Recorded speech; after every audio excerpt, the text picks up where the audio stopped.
Mama's bank account, the box of gold. And gold metaphysically represents the riches of spirit. And the mystery inside the little box is God's love for you and God's love for me.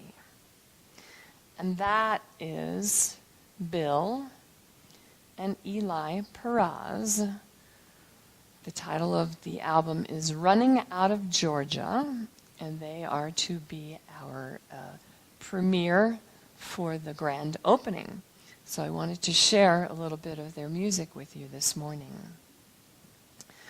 So all the treasures that are locked inside that box are available for each of us to hold if we can embody the elusive, sometimes elusive, idea of faith. And General Zaragoza, who actually entered the seminary in 1844 as a very young man, I'm sure relied heavily upon his faith when he led 4,500 Mexican soldiers into battle with 6,500 soldiers in the French army. And that is what Cinco de Mayo honors, because that happened at the Battle of Pueblo on the 5th of May. And although they would eventually be defeated, that victory provided a significant boost to the morale of the Mexican soldiers. And General Zaragoza was most known for this quote: "Las armas nacionales se han cubierto de gloria." Hopefully I got those R's rolled well enough. Which translates to, the national arms have been covered with glory. So feel that feeling of your arms being covered with glory. Whenever we are at war, mentally, physically, emotionally, or spiritually, what's important is for us to see beyond the appearances to the truth that underlies everything.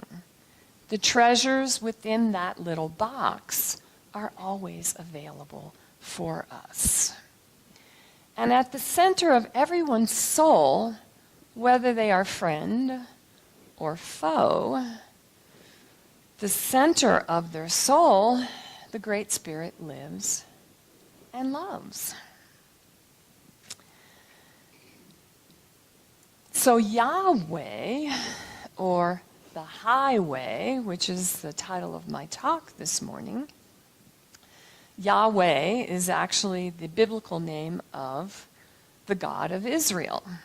And it comes from the root of the Hebrew language, and it means to be, to become, or to come to pass. And in this moment, there are more than 40 countries engaged in battle. But even in war, Yahweh is still expressing through us. Our theme for this month is compassion.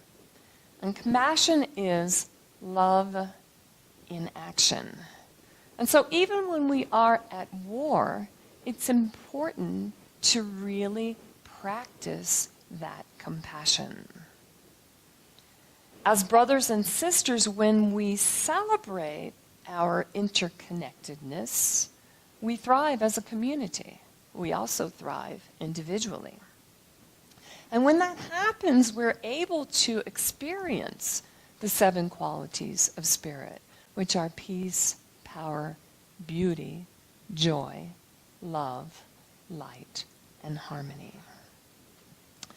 And Dr. Holmes teaches us that compassion is the most gentle of all human virtues.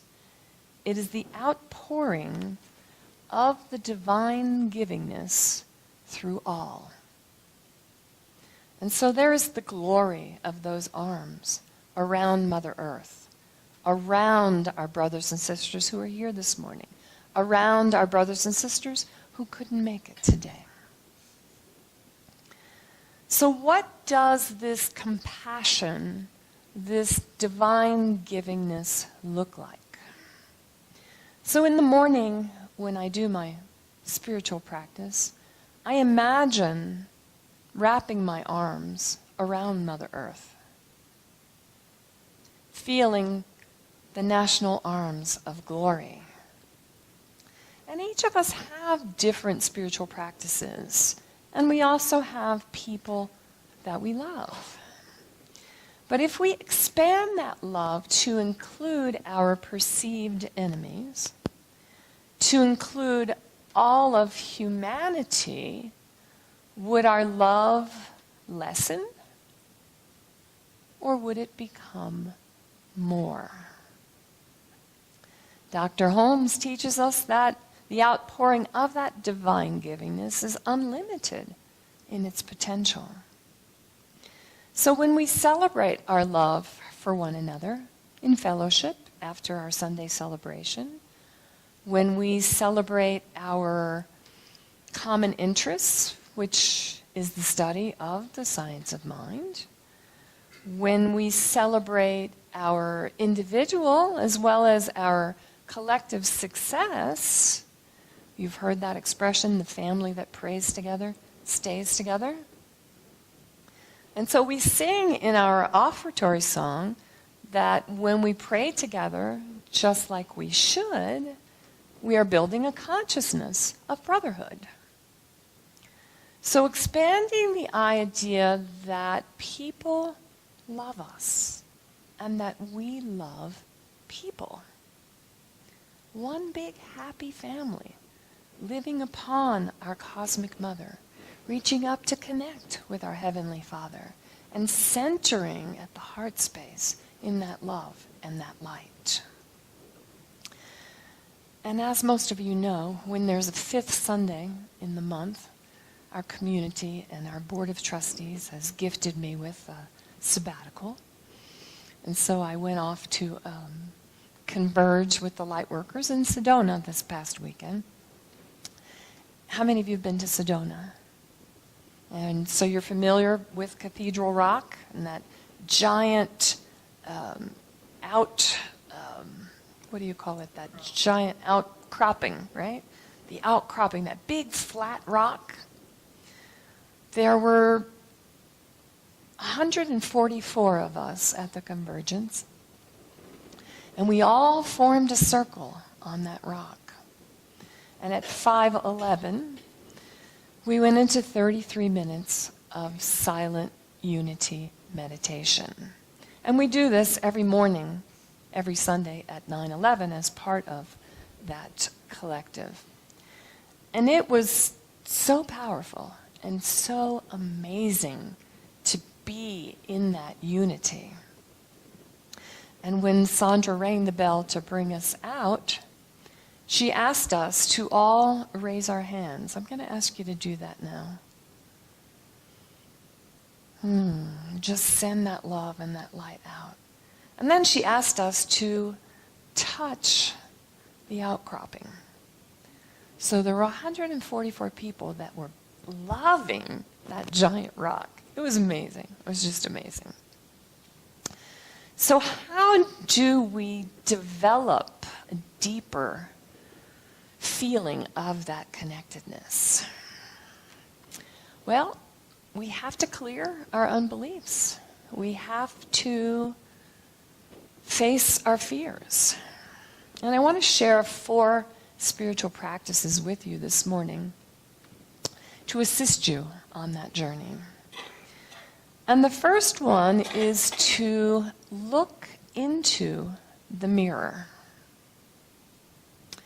When we find ourselves in a situation where we believe that someone or something is against us, that is simply a reflection of the belief that we could be separate from Source, and we're connected within. So it's time to remember who we are as spiritual beings and to let go of the fear to let go of the unbelief. And the second practice is to make it meaningful. What is in your thought cloud? What is in your mental atmosphere? What is the mental equivalent that you hold that supports what you experience? Transforming any situation into good takes practice.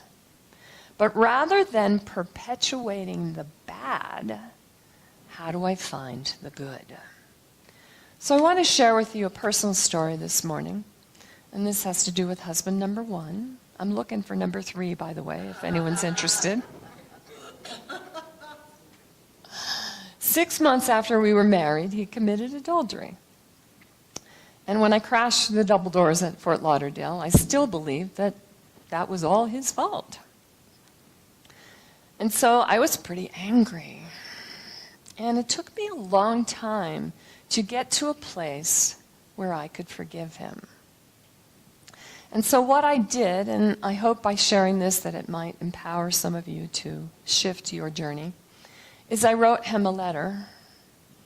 And in that letter, I called him every 4-letter word that I could think of.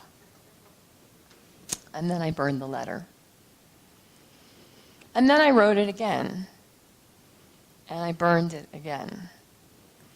And it took 7 times, which of course metaphysically means completion, until I could write the letter and I could go back in time to the evening when he told me that he loved me for the first time. We had had dinner at yesterday's, and we were on the way home, and we were 3 blocks from my house, and a woman flew into the air in front of us. And he pulled the car off the road immediately, jumped out, and went to her rescue. Now, he was a firefighter as well as a paramedic. But he never thought about the fact that he was off duty, that there could be some kind of lawsuit or some kind of interference from powers that be. He just followed his heart. And so that's where I went, was back to that place of love. And then I was able to move through it. So I recommend that practice for any of you who are in angst with anyone. And so the third practice that I want to share with you is do the right thing. And ironically, doing the right thing is about letting go of the need to be right. It's not about winning. It's not about defeating the enemy. It's not about looking good. It's about taking the authentic action.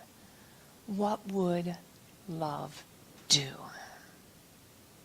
And so we open our arms and we greet those that might still be in angst with us.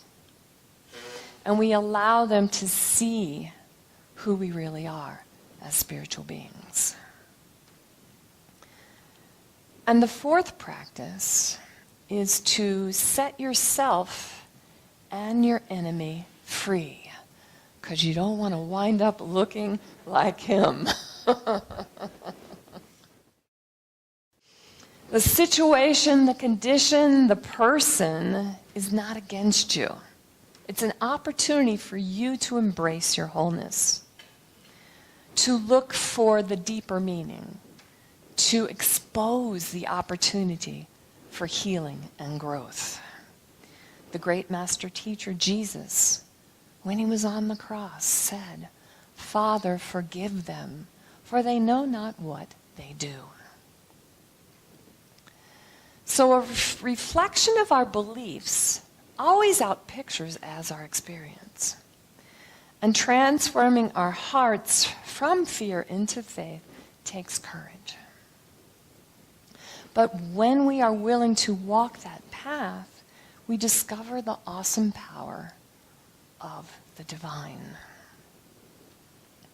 And you know how I love my messages from animals. So when I came home from Sedona on Monday, I found a surprise on my desk. And I'm going to share that with you this morning.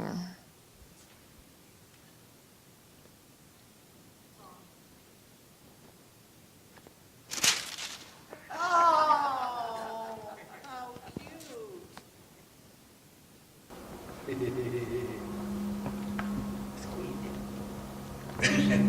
Hey, got a brand new day. You gotta move your muscles. Brand new day.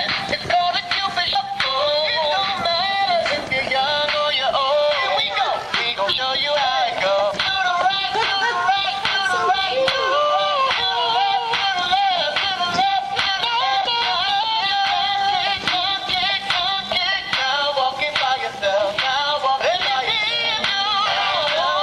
Oh, yeah, yeah, yeah. Down to yourself. Oh, yeah, down to yourself.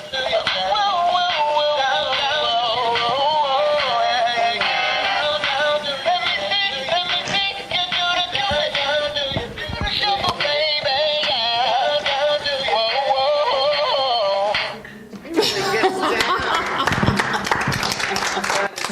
So the pig is a message to stop procrastinating and move forward. And boy, have we been going through that journey with our potential lease with the new space. It also is the pig is also an omen of phenomenal luck. It means that we are entering into a time of wealth, prosperity, and tremendous growth, which is awesome because we're about to birth the West Side Center for Spiritual Living. So it's only when we believe that we are separate from Source that we can feel threatened, that we can experience lack or limitation. When we believe in unity, the currents of causation shift.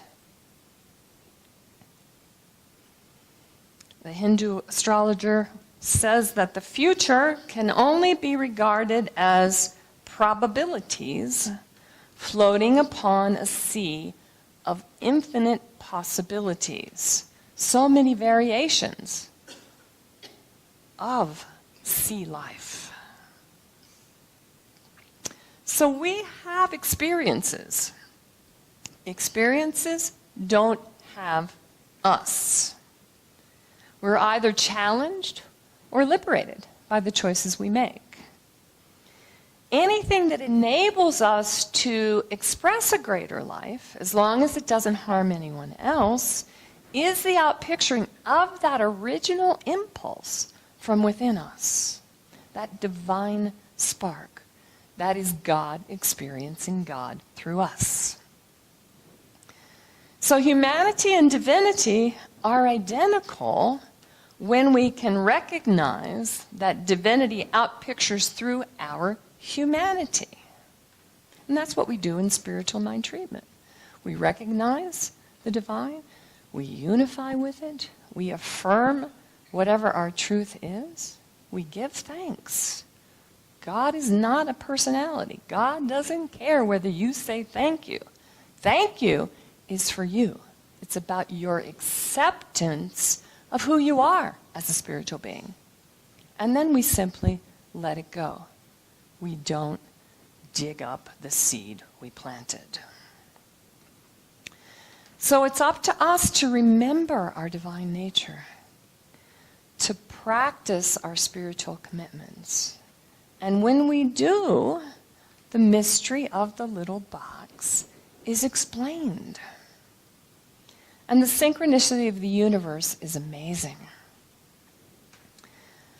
I think I shared with you on my last sabbatical, when I was up at Taos, that I met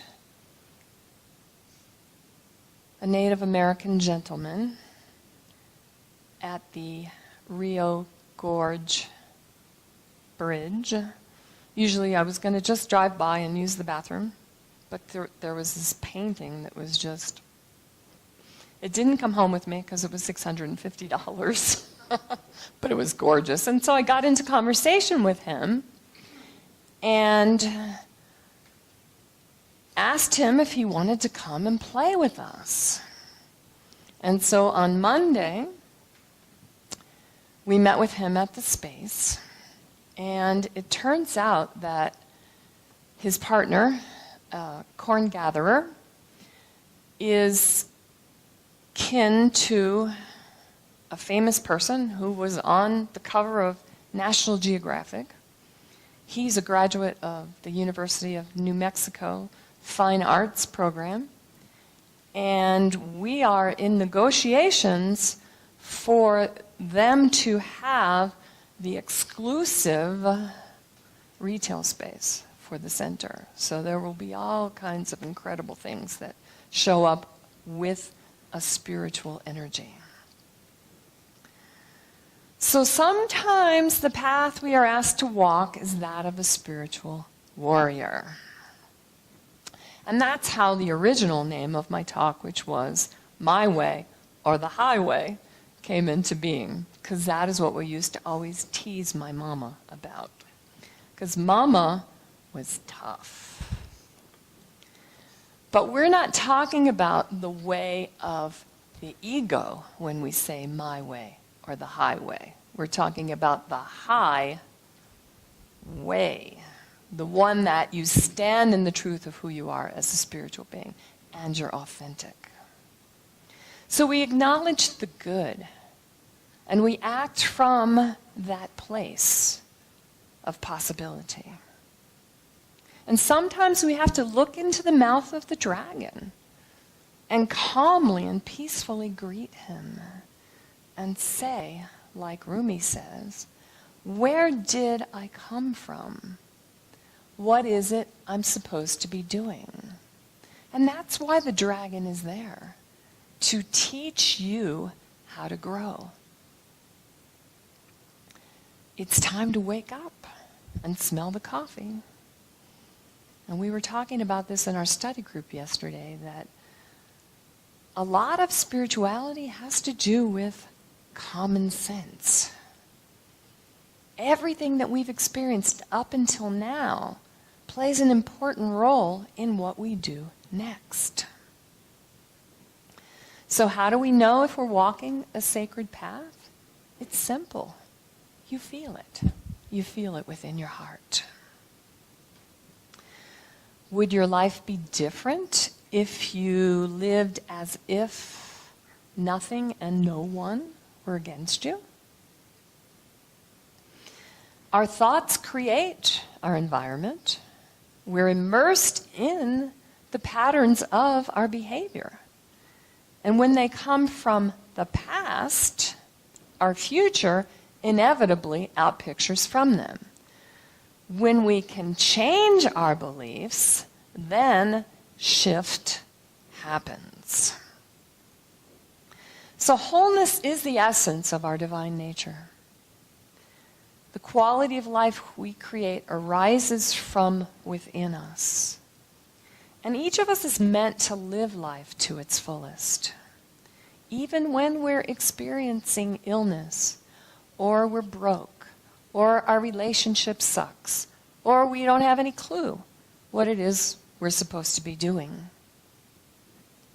What we believe and what we experience are interrelated. And Dr. Ernest Holmes teaches us that love alone can solve the world's problems and bring about the day of universal peace. So it's time to allow our higher self to lead the way, to integrate that feeling of love at the heart level. So Yahweh, or the highway, which is the title of my talk this morning, is about expanding our spiritual journey. My way, your way, the pig's way, are ultimately, when they come from that heart-centered space, the way of love. Thank you. and namaste.